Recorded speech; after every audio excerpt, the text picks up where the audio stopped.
Now in this part we discuss about heat generated by people. So as you know that human being produce both sensible and latent heat.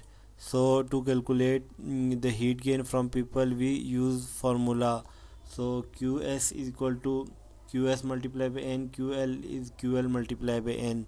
Qs is the heat you feel directly by person body. So the heat that generated by person directly is q sensible heat. Similarly, the latent heat is that heat generated through moisture released by people. So when we release moisture, then the heat generated by is latent heat.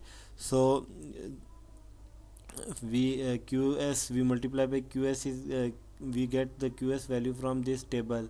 So table 6.13 uh, from table 6.13 we get all values of qs and ql. So if a person is seated at theater, then the qs value is 225 btu per hour, and latent in ql value is 105. Similarly, if a person is seated at theater night, then the values are different, 245 sensible and 105 latent. So similarly, we have other seated or doing very light work, then these are the sensible and latent values. So similarly, if a person is walking on retail store, then the sensible heat value is 250 and latent heat value is 200. Similarly, if a person is moderate dancing, then the sensible heat is 305 and latent heat is 545. Similarly, if a person doing heavy machine work, then the sensible heat value is 580 and latent heat value is 870. Similarly, if a person is in gym and or athletics, then the sensible heat value is 710 and latent heat value is 10590. So from here we get value of sensible and latent for person, and with the help of we calculate the cooling load. Similarly, next we have next equipment and appliances. So now similar above, as you know that the equipment or appliances also generate heat.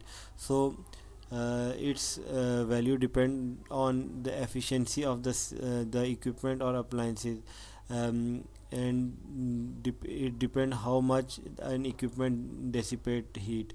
So here you see these are this table 6.15 show heat gain from equipment. So here are different appliances, and you see this is latent heat, this is total sensible heat, and this is total heat from appliances. So if we have these are some restaurant and electric blender, etc. These are list of these appliances. So here you see these are computer devices. Let's suppose we have a printer, laser printer. Then this laser printer generate 100 btu per hour heat gain. Similarly, if we have cold food or beverage, then it generate 160 BTU per hour. Similarly, we have microwave oven, then it generate 1540 BTU per hour heat. Similarly, this is the heat gain from electric motors. So if these are motor name plate and rated horsepower. Let's suppose we have 5 horsepower 3-phase motor, then with 1750 rpm, then at its full load, this motor generate 15,500 btu per hour. So these are different motors and different equipment generate different amount of heat.